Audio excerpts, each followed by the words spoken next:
Olá, bem-vindos novamente ao nosso canal. Hoje o assunto é direcionado às mulheres. Por que os problemas no joelho são mais frequentes nas mulheres? Porque as mulheres têm maior risco de apresentar problemas no joelho. Vamos começar falando da condromalácia patelar ou condropatia patelar, que nós já explicamos aqui no nosso canal em outros vídeos, que é aquele desgaste da cartilagem da patela e que é mais frequente em mulheres, principalmente relacionados a fatores anatômicos. As mulheres têm maior tendência a apresentar um joelho valgo, que é aquele joelho em X, e isso causa uma lateralização da patela. A patela ela fica relativamente lateralizada, um pouquinho inclinada para o lado. E com isso vai causando um desgaste progressivo em certas regiões da cartilagem. Além disso, as mulheres têm maior tendência a apresentar também patela alta, que é uma característica anatômica que altera um pouquinho o encaixe da articulação entre a patela e o fêmur e que também predispõe a esses desgastes. Além disso, fatores mecânicos, por exemplo, treinos muito intensos na academia. Nós sabemos hoje em dia que as mulheres buscam bastante fortalecimento muscular, o que é correto e o que é desejável.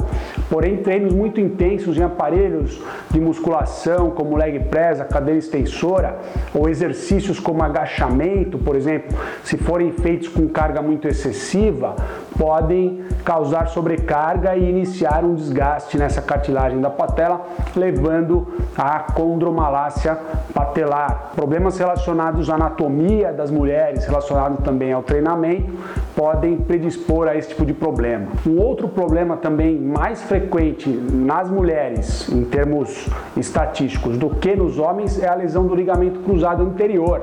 As mulheres têm um risco 2 a 8 vezes maior do que os homens de apresentar lesão do ligamento cruzado anterior quando praticam os mesmos esportes. A gente vê muitos homens com lesão do ligamento cruzado anterior porque eles praticam mais esportes como futebol, lutas, que aumentam o risco dessa lesão. Porém, quando as mulheres praticam esses esportes, elas têm mais risco de lesão do que os homens.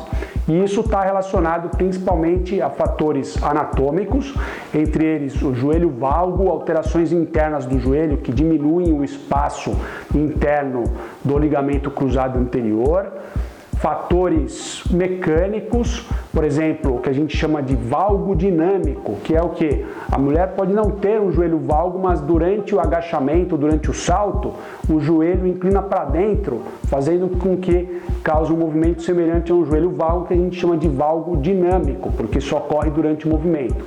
Fatores hormonais também estão relacionados a essa lesão do ligamento cruzado anterior. Sabe-se que as mulheres têm maior risco de apresentar essa lesão em determinados períodos do ciclo menstrual, o que é um pouquinho controverso, mas a maior parte dos estudos mostra que o maior risco está no período logo anterior à menstruação. Então, esses fatores todos combinados levam ao maior risco das mulheres de apresentar lesão do ligamento cruzado anterior, fazendo com que haja necessidade de que elas façam trabalhos específicos de treinamento para evitar essas lesões. Então isso é feito através do quê? Todos os fatores modificáveis devem ser corrigidos. É claro que fatores hormonais, fatores anatômicos, muitas vezes são difíceis de corrigir. Mas, por exemplo, força muscular, movimento adequado na atividade esportiva, movimento de salto adequado, execução correta dos exercícios, isso dá para ser corrigido e é aí que a gente deve trabalhar para reduzir o risco de lesões. Existe um programa muito interessante desenvolvido pela FIFA, chamado FIFA 11+, você pode encontrar isso na internet, e esse trabalho ele foi idealizado para mulheres inicialmente, devido a esse maior risco de lesão. Hoje é empregado também em homens, porque foi muito eficaz e conseguiu reduzir a taxa de lesões em até 50%. Portanto, é muito eficaz, vale a pena dar uma olhada para reduzir risco de lesões. Outro problema nos joelhos também mais frequente em mulheres é a osteoartrite ou artrose do joelho. As mulheres apresentam cerca de 30% a mais de chance de apresentar osteoartrite ou artrose do joelho comparada com os homens. Portanto, você mulher, deve cuidar sempre dos seus joelhos, manter um bom fortalecimento, manter-se dentro do peso, atividades físicas moderadas, atividades físicas intensas, sempre com preparação adequada para minimizar o seu risco de apresentar problemas no joelho. Espero que tenha curtido a nossa mensagem, se inscreva no nosso canal para receber mais conteúdos como esse e muito obrigado.